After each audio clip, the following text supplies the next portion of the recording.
كما يقنهم كبرات يحوات كاب እግዚአብሔር አቦናን ካብ ጎይታና ኢየሱስ ክርስቶስን ጸጋን ሰላምን ንአኻትኩም ይኹን ሓሙሽተ ሓጸርተ ትምህርታት ብዛዕባ መጽሐፍ ቅዱስ ብዝብል ጀመርናዮ ትምህርቲ አብራባይ ክፋል በጽሕና ኣለና ኣብዘን ዝሓለፈ ሰለስተ ትምህርታት መጽሐፍ ቅዱስ ምስ ስላሴ ዘለዎ ዝምድና እዩ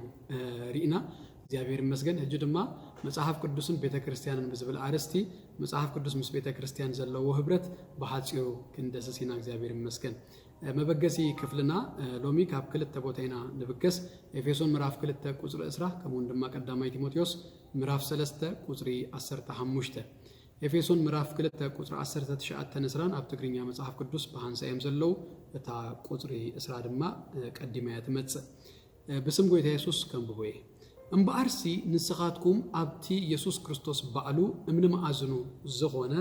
መሰረት ነቢያትን ሐዋርያትን እተነደቅኩም ደጊም ደቀ አዶም ንቅዱሳን ስድራ ቤቱን አምላኽን ይኹም እንበር አጋይስን መጻተኛታትን አይኮንኩምን ይብል እግዚአብሔር ይመስገን ቀዳማይ ጢሞቴዎስ ምዕራፍ 3 ቁጥር 15 ድማ እንተ ደንጎኹ ግና አብታ ቤት አምላኽ ማለት ናይታ ሐቂ አንድን መሰረትን ዝኾነት ማህበር ሕያው አምላኽ ከመይ ክትገብር ከምዝግብአካ ክትፈልጥ እፈቱ ኣለኹ ይብል እግዚአብሔር ይመስገን ኣብዚ ክልተ ጥቅስታት ዝጻረር ዝመስል ክልተ ሐሳባት ኢና ንረክብ ነገር ግን ናሃድዱ ዝጻረር ወይ ድማ ኮንትራዲክት ድገብር ደይኮነ ነገር ግን ብክልተ ወገን ዝተነግረ ሐቅታት እዩ እግዚአብሔር አምላኽ ይመስገን ካብ ኤፌሶን ክንጅምር ከለና ኤፌሶን ምዕራፍ 2 ናይቲ በሙሉ ምዕራፍ ሐሳብ ከምዚዩ ካብ ቁጥር 1 ክሳብ ቁጥር 10 ብዛዕባ ናይ ሓደ ሰብ ናይ ድህነት ነገር እዩ ጳውሎስ ዝነግረና ካብ ቁጥር 11 ክሳብ 22 ግና ናይ ሓባር ድህነትና ወይ ድማ ብዛዕባ ቤተክርስቲያን እዩ ዝገልጽ እግዚአብሔር ንአሕዛብ ንአይሁድ በማዕረ አመገሩ ምስ ገዛእ ርሱ ከም ዘተአረቁ እናገለጸ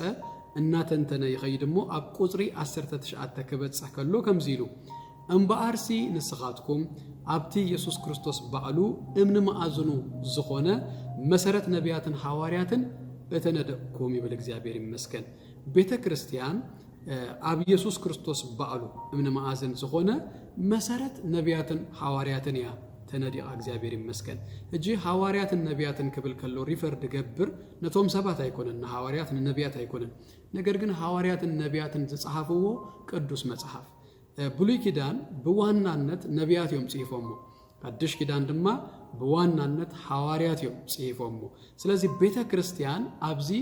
ነቢያትን ሐዋርያትን ኣብዚ ጻሐፍዎ ቅዱስ ቃል መጽሐፍ ቅዱስ ያ ተሰሪታ እግዚአብሔር አምላኽ ዝተመስገነ ይሁን ቀዳማይ ጢሞቴዎስ ምዕራፍ 3 ቁጥር 15 ድማ እንተ ደንጎኹ ግና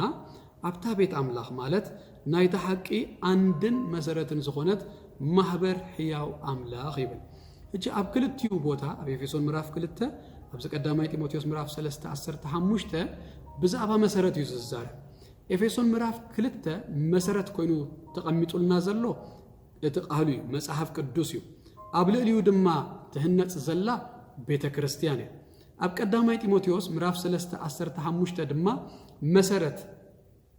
አንድን መሰረትን ፒላር ኤንድ ፋውንዴሽን ኮይና ዘላ ማህበር ሕያው አምላኽ ቤተክርስቲያን ያ ናይ ምንታይ እንደሪልና ናይ ተሐቂ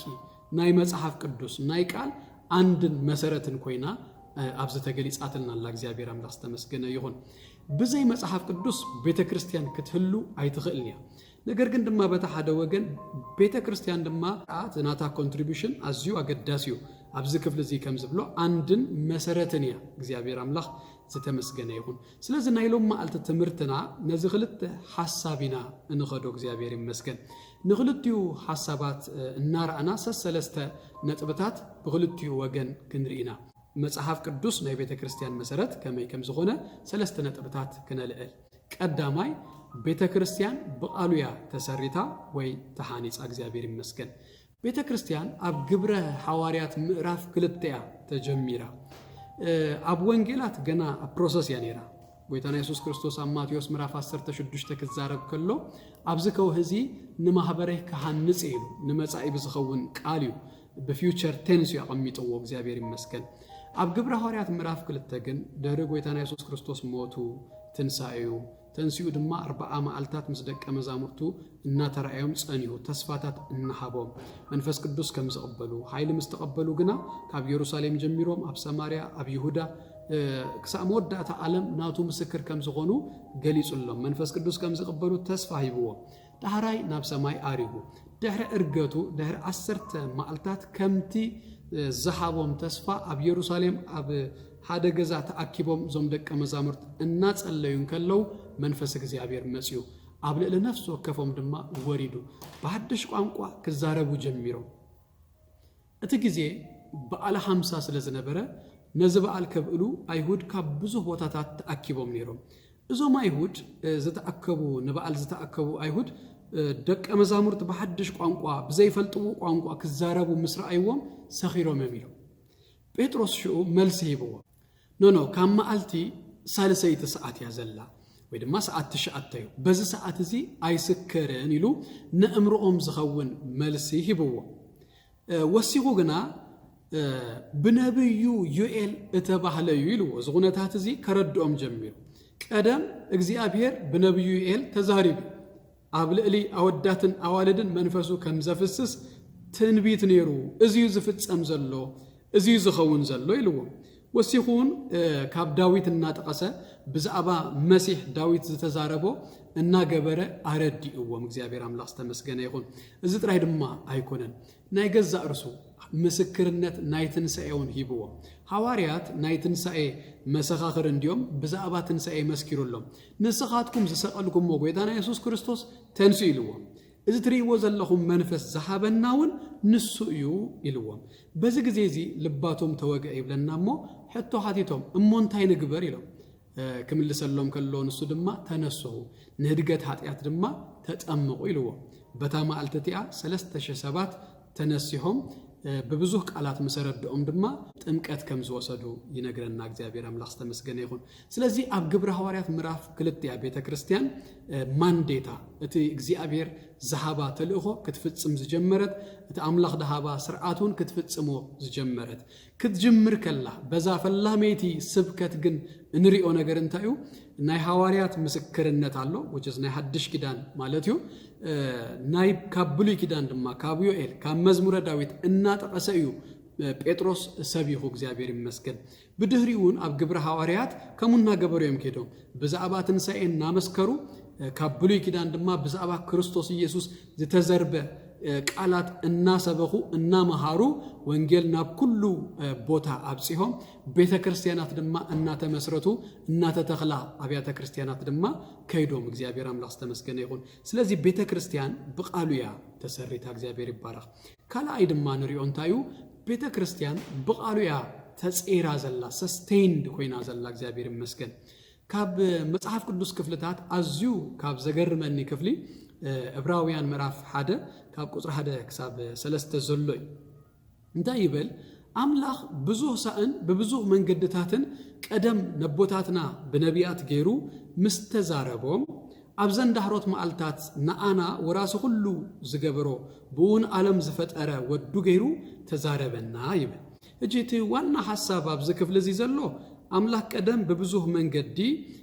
ነቦታት በነቢያት ገይሩ ተዛሪብዎም ነይሩ ኣብ ዘንዳህሮት መዓልታት ግና ናይ መወዳእታ ናይ እግዚአብሔር ዘረባ በወዱ በክርስቶስ ኢየሱስ እዩ ነገር ግን ንኢየሱስ ክርስቶስ በኢየሱስ ክርስቶስ ተዛረበና ብትብል በሃንት ቃል ደይኮነ ሰጊርዋ ናይ ዕብራውያን ጸሐፊ ብዘገርሙ ሸዓተ ሐረጋት ገይሩ ስራሕ ናይ ጎይታና ኢየሱስ ክርስቶስ መንነት ናይ ጎይታና ኢየሱስ ክርስቶስ ዘርዚሩ ገሊጹልና እጂቲ ዋና ትምርትና ንሱ ስለዘይኮነ ናብታ ተድልየን ንኽመጽ ነዘን ሸዓተ ሐረጋት ግን ከም በልኩም እግዚአብሔር አምላክ ዝተመስገነ ይኹን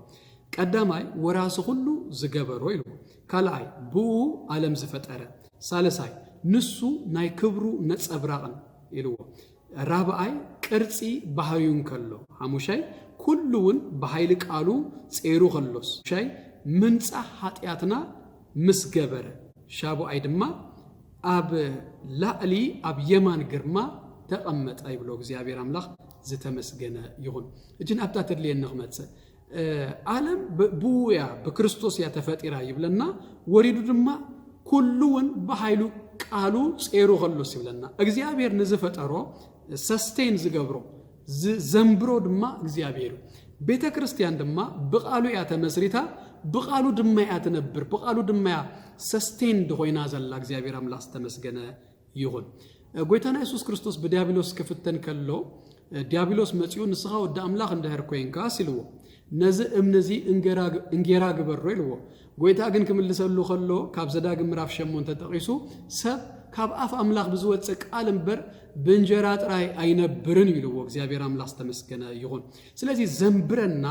ቃል እግዚአብሔር ቤተ ክርስቲያን በቃሉ ያ ተነብር እግዚአብሔር አምላክ ተመስገነ ይሁን ተቀዳሚተ ቤተ ክርስቲያን ካብ ዝዋና ነገር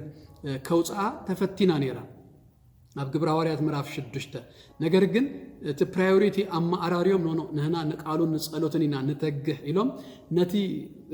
ዝጾራ ሰስቴን ዝገብራ እና መገበ ዘህዛ ቃል አጽኒያ ይዛቶ ሁሉ ጊዜ ቤተ ክርስቲያን ክትፈተንያ ግነት አውራዝ ሆነ ፕራዮሪቲ ክትቦ ዝግባ ነገር ግን ሰሪዓ ክትሕዞ ይግባ ምክንያቱ እሲዩ ሰስቴን ዝገብራ ዘንብራ ሳልሳይ ድማ ቤተ ክርስቲያን በቃሉ ያትምራ ቤተ ክርስቲያን አብዛዝ ወደቀት ዓለም ክትነብር ከላ በጸልማት ዝተመልአት ዓለም ክትነብር ከላ ኮምፓስ ናታ ጋይድ ናታ ቃሉዩ መንፈሱ ይድማ እግዚአብሔር አምላክ ተመስገነ ይሁን ቃልካን እግረይ መብራህቲ ንመንገደይ ብርሃን እዩ ይብሎ እግዚአብሔር ይመስገን እጂ እቲ በቃል ክትምራህያ ከንበል ከሎና ከምዚ ጂፒኤስ ግጥም አብልካን የማን ንጸጋም ዝብል አይነት ዳይሬክሽን ሙሳድ ከሙ ቀሊሉ ማለት አይኮንም ቤተ ክርስቲያን እዚ ቅድም 2000 ዓመት በተጻፈ ቃል እግዚአብሔር ሕጂ ቅድም 2000 ዓመት ዝነበረ ሐቅታት ፋክትስ ምስተሕጅ ዘለናዮ ዘመን ይፈላለዩ ፋክትስ ኩሉ ጊዜ ይቀያየሩ ነገር ግን ዳይቀያየር መምርህ ይሉ ስለዚህ ሎምን ዝገጥማ ኩሉ ጊዜውን በብዘመኑን ዝገጥማ ጉዳያት መምርህና ረኸበት እትኸይድ ቤተ ክርስቲያን በጸሎት ነትቃሉ እና መርመረት ክትከይድ ከላ ኩሉ ጊዜ ፕሪንሲፕል መምርህታት ካብተቃለ እና ረኸበት ጋይድድ እንዳሆነት ድማ ትኸይድ ስለዚህ ቤተ ክርስቲያን በቃሉያ ትምራህ እግዚአብሔር አምላክ ዝተመስገነ ይሁን በተሓደ ወገን ድማ ቤተ ክርስቲያን ንመጽሐፍ ቅዱስ ከመይ መሰረት ከም ዝኾነት ዝነበራ አበርክቶ እጁን ዘለዋ አበርክቶ ድማ ሰለስተ ሐሳባት ክንርኢ ቀዳማይ ቤተ ክርስቲያን ኣብ መጽሐፍ ቅዱስ ዝነበራ ተራ 27 መጽሐፍት ናይ ሓድሽ ኪዳን ዝጽሐፉ ሐዋርያት እዮም ናይ ቤተ ክርስቲያን አቦታት ደቀ መዛሙርት እዮም እግዚአብሔር ይመስገን ነዞም ናይ ቤተ ክርስቲያን ሐዋርያት እዩ እግዚአብሔር ተጠቂሙሎም ክብርና አምላክና ይሁን ከም እንደገና ድማ እዚ 27 መጽሐፍቲ ካኖናይዝ ድኸውን ከሎ ቀኖና እንብሎ ክቀውም ከሎ እዚዩ ናይ እግዚአብሔር ቅዱስ መጽሐፍ ኢላ ደቆመት ድማ ቤተ ክርስቲያን ዘማለተይ ግን ቤተ ክርስቲያን ቃሉ ሂባትና አይኮንኩን ድብል ደለኹ እግዚአብሔር ይነ ቃሉ ሂቡና ግን ነት እግዚአብሔር ዘሐበና ቃል አክኖሌጅ ጌራ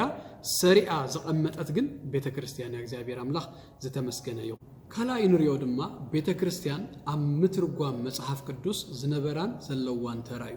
መጽሐፍ ቅዱስ ብሉይ ኪዳን በቋንቋ ዕብራይስጥ ሐድሽ ኪዳን ድማ በቋንቋ ግሪክ ተጻይፉ ነገር ግን ናብ ኩሉ ዳርጋ ናይ ዓለም ቋንቋታት እና ተርጎመ ድማ መጽሐፍ ቅዱስ ይቀርባሉ ከሳብ 2019 698 ናይ ዓለምና ቋንቋታት ሙሉ መጽሐፍ ቅዱስ ተተርጊሙ ቀሪቡሎ እዚ ድማ ናይ ቤተ ክርስቲያን ተራ እግዚአብሔር አምላክ ዝተመስገነ ይሁን ወንጌል ክዝርጋህ ናብ ኩሉ ህዝቢ ክበጽሕ እንደር ኮይኑ በተዘዛረቦ ቋንቋ ድማ መጽሐፍ ቅዱስ ክንቀርበሉ ይግባ እግዚአብሔር ይመስገን ጳውሎስ ኣብ ቀዳማይ ቆሮንቶስ ምዕራፍ 10:4 ብዛባ ሕያባት መንፈስ ቅዱስ ብዛባ ቋንቋታት ክዛረብ ከሎ ሃንት ድተዛረባ ቃል አላ እንታይ ኢሉ ግና ኸነ ካልኦት ምእንቲ ክምህርሲ ኣብ ማህበር እልፍ ቃል ቋንቋ ካብ ዝዛረብ ሓሙሽተ ቃላት በእምሮ ክዛረብ እፈቱ ኣለኹ ኢሉ በትዝርድኦ በሓሙሽተ ቃላት ምዝራብ ይሓይሽ ካብቲ ዘይርድኦ ቋንቋ ካብ ምዝራብ ነሰብ ይዝብል ዘሎ እግዚአብሔር ይመስገን እዛ መምርሂት ወሲድና ነህናውን ንዝኾነ ህዝቢ በወንጌል ክንበጽሖ እንደህር ኮይና በትዝርድኦ ቋንቋ ድማ መጽሐፍ ቅዱስ ክንቀርበሉ ይገባ እንደዚህ ተጋጌ ኣብ ኤርትራ ካብ ዘለው ቋንቋታት ኣብ ኣርባዕተ እዩ መጽሐፍ ቅዱስ ተተርጊሙ ዘሎ ስለዚህ ኣብተን ዝተረፈና ክንሳተፍ ድማ ይግባና ማለት እዩ ብዙሕ ጊዜ ክንሳተፎ ንደሊ አገልግሎታት እቲ ሪዛልቱ ሕጂ እንሪኦ ክኸውን ከሎ እዩ ነገር ግን ምትርጓም ናይ መጽሐፍ ቅዱስ ሪዛልቱ ሕጂ ከይንሪኦ ንኸይና ቅድሚ 100 ዓመት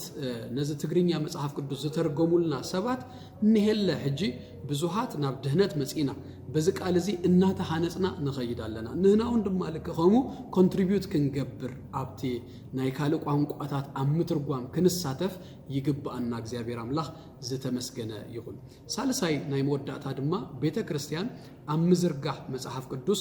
زنبران زلوان ترارينا كنودينا نجزي مسكن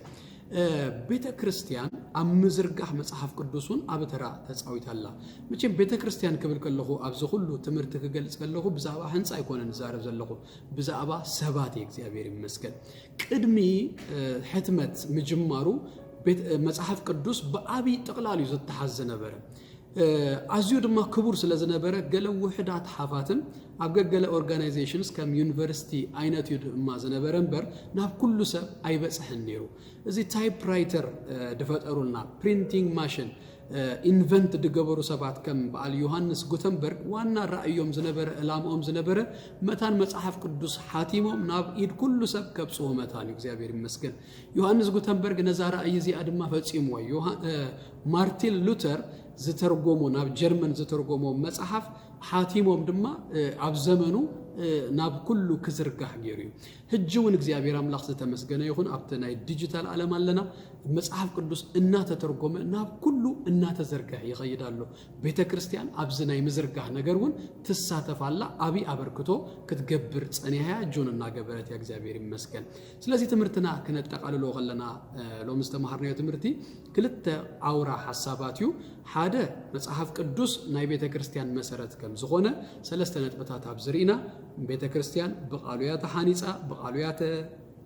ተሰሪታ በቃሉያ ድማ ተጽራ ሰስቴን ደሆይና ደላ በቃሉ ድማ ያ ትምራ ሄልና እግዚአብሔር ይመስገን በተሐደ ወገን ድማ ቤተክርስቲያን መሰረትን አንድን ፒላር ኤንድ ፋውንዴሽን ናይ ቃሉ ናይ መጽሐፍ ቅዱስ ከም ዝኾነ ሪኢና ኣብዞን ሰለስተ ነጥብታት ሪኢና ቀዳማይ መጽሐፍ ቅዱስ አም መጽሐፍ ቤተክርስቲያን ከም ተዋሰአት ካኖናይዝድ አም ምግባሩን ካልአይ ድማ አም ምትርጓም ሳልሳይ ደረጃ ድማ አም ምዝርጋህ ናይ ቤተክርስቲያን አበርክቶ አብ ከም ዝኾነ ሪኢና እግዚአብሔር ይመስገን ኣብ ዝመጽ ዘሎ ሰሙን ከም ፍቃድ እግዚአብሔር ኣብ ሓሙሻይ ናይ መወዳእታ ትምርትና ክሳእ ንራኸብ ሰላም ቀንዩ እግዚአብሔር ይባርኩም